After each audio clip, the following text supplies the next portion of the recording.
da. Haydi. Yenge çok sanmış çocuğa, ne diyeyim ona. He.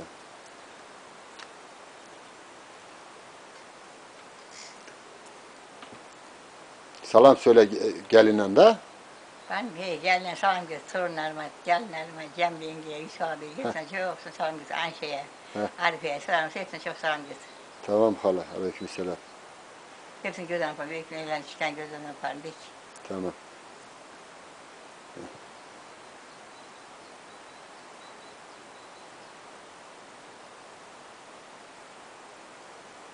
Şöyle bir kapı bacayı kapat da. Hala.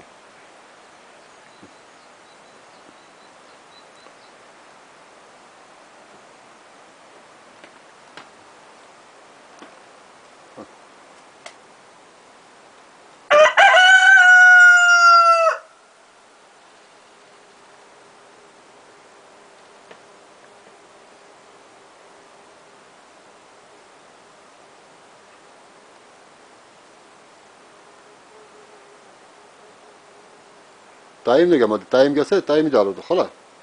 Gelsin yanına. Gelmedi.